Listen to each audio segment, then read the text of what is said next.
श्री कृष्णा सिंह सी बाबू के नाम से भी जाने जाते हैं। भारतीय राज्य बिहार के पहले मुख्यमंत्री थे। द्वितीय विश्व युद्ध की आबादी समाप्त होने तक सी ने 1937 में प्रथम कांग्रेस महासभा के समय से लेकर 1961 में अपनी मृत्यु तक बिहार के मुख्यमंत्री रहे। देश रत्न राजेंद्र प्रसाद बिहार और विभूति अनुग्रह नारायण के साथ सिन्हा को आधुनिक बिहार के वास्तुशिल्पों में माना जाता है। उन्होंने बैद्यनाथ धाम मंदिर में गद्दारों के प्रवेश का नेतृत्व किया, जो मुकदमों के सामाजिक संप्रदाय के प्रति अपने दायरे को उजागर करते थे। जमींदारी प्रथा को खत्म करने वाले वे देश के पहले मुख्यमंत्री थे। ब्रिटिश भारत में उन्हें कुल मिलाकर करीब 8 साल तक के लोगों की अलग अलग सजाएं काटनी पड़ी। सिन्हा की जनसभाओं में उन्हें सुनने के लिए लोगों की भीड़ उमड़ पड़ी थी। जब भी वह जनता को चिन्हित करने के लिए पहचाने जाते थे तो उनके शहर जैसे दहाड़ के कारण उन्हें बिहार केसरी के नाम से जाना जाता था।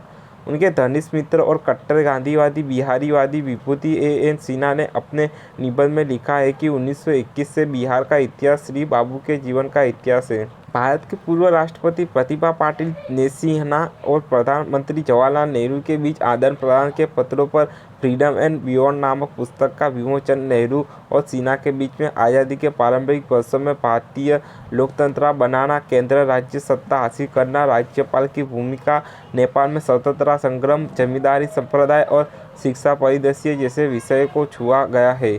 सिन्हा अपनी विविधता और बहुजता के लिए गए थे और उन्होंने 1959 में अपनी 17 लाख क्लास का निजी संग्रह अंक में सार्वजनिक पुस्तकालय को दे दिया था, जिसे अब उनके नाम पर श्री कृष्णा सेवा सदन का नाम दिया गया है। श्री कृष्णा सिन्हा का जन्म 21 अक्टूबर 1887 को बंगाल प्रेसिडेंसी के बारबीघा के माउटर गांव में एक भूमिहार ब्राह्मण परिवार में हुआ था।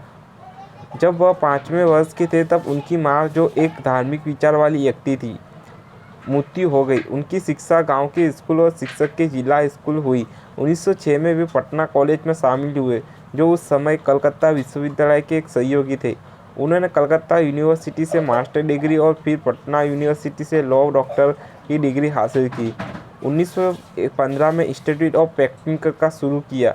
इस बीच उन्होंने शादी कर ली और उनके 2 बेटे शिवशंकर और बंदी शंकर, जो बाद में राज्य सरकार में अलग अलग हो गए। श्री कृष्ण सिन्हा पहली बार महात्मा गांधी से 1916 में सेंट्रल हिंदू कॉलेज बनारस में और उसके बाद दिसंबर 1920 में शाह मोहम्मद जुबैर के घर मिले।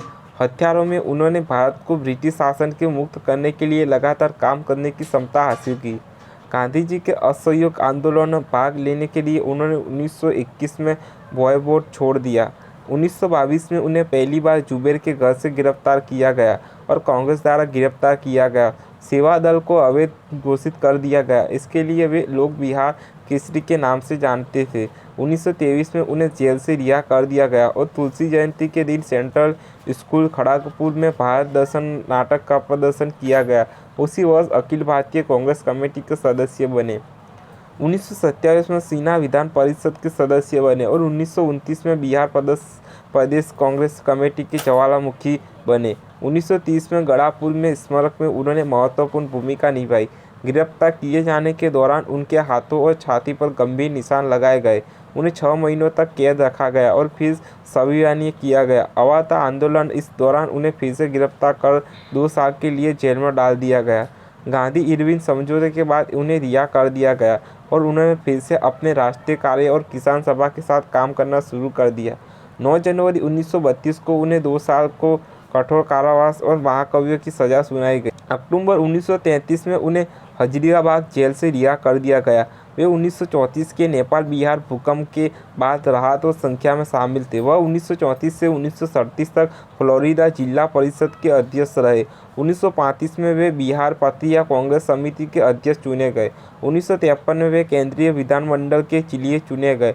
श्री सिन्हा 1935, 46, 52 और 57 में बिहार विधानसभा के लिए चुने गए और लगातार 3 पदों के लिए कांग्रेस विधानमंडल दलों के नेता चुने गए।